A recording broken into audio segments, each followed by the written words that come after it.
ಭಾರತದ ಆಕ್ರಮಣಕಾರಿ ಕ್ರಮದ ನಂತರ ಪಾಕಿಸ್ತಾನ ತಪ್ಪಿಸಿಕೊಳ್ಳಲು ದಾರಿಗಳನ್ನು ಹುಡುಕಲು ಪ್ರಾರಂಭಿಸಿತು.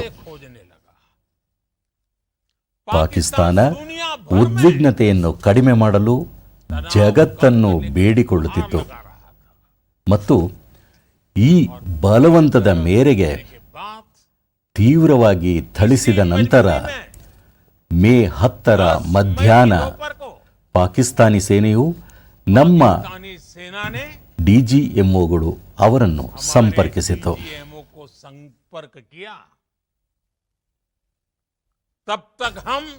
ಆ ಹೊತ್ತಿಗೆ ನಾವು ಭಯೋತ್ಪಾದನೆಯ ಮೂಲ ಸೌಕರ್ಯವನ್ನು ದೊಡ್ಡ ಪ್ರಮಾಣದಲ್ಲಿ ನಾಶಪಡಿಸಿದ್ದೆವು.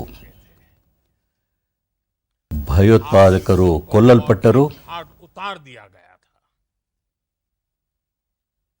ನಾವು ಪಾಕಿಸ್ತಾನದಲ್ಲಿರುವ ಭಯೋತ್ಪಾದಕ ನೆಲೆಗಳನ್ನು ನಾಶ ಮಾಡಿದ್ದೆವು.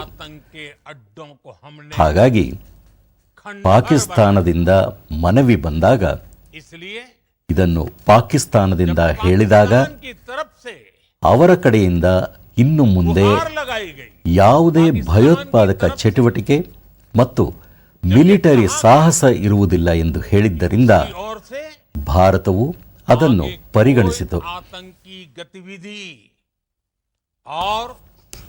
सैन्य दुस्साहस नहीं दिखाया जाएगा तो भारत ने भी उस पर विचार किया.